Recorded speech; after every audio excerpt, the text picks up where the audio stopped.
نرخی نەوت و زە لە بازاڕەکانی جیهان بەردەوام لە بەرزبوونەوەدا لە سەرەتای دەستپێکی جەنگی ئیسرائیل و ئەمریکا باوەبەشی لە دژی کۆماری ئیسلامی ئێران بە دیاریکراویش لە دوای داخستنی گەروی هوموس لەلایەن کۆماری ئیسلامی ئێرانەوە. لە ئێستادا ماڵپەڕی ئەکسیۆسی ئەمریکی بڵاوی کردەوە کە دۆناڵد ترامپ سەرۆکی ئەمریکا بیر لە بژاردی سەربازی دەکاتەوە هەروە تاوتوی ناردنیێزی سەربازی دەکات بۆ دەست بە سەراگرتنی دوورگەی خارگی ئێرانی کە بە یەکێک لە دوورگە استراتیژیەکانی ئێران دائەندرێت. ئەوەش لە کاتێکدایە کە گۆڤاری نیوزویکی ئەمریکی ئاشکرای کردووە کە زیاتر لە 40 ساڵە دۆناڵد ترامپ چاوی لەسەر ئەو دوورگەیە. گرنگی دوورگەی خارگ چییە؟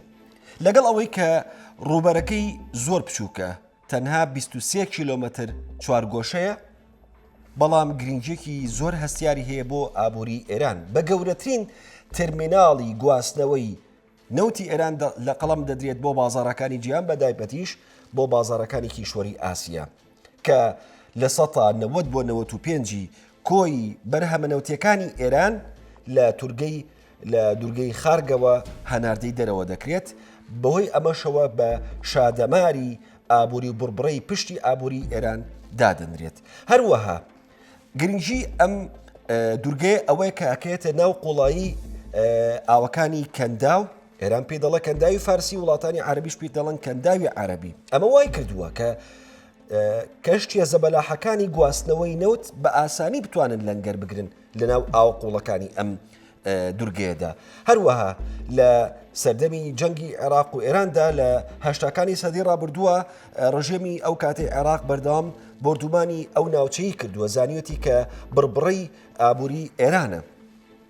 لەلایەکی دیکە وایەکێک لە خاڵە گرنگەکانی ئەم دوورگەیە ئەوەیە کە چەندین کۆنگای گەورە و بەرمیلی گەورە خودتانکی گەورەی تێدا ئەمبار کراوە کە توانای گلدانەوەی 30 ملیۆن بەرمیل نەوتیان هەیە. ئەمە ژوای کردووە کە لە ڕووی ستراتیژی یەدەگی نەوتی ئێرانەوە قوڵایی ستراتیژی هەبێت.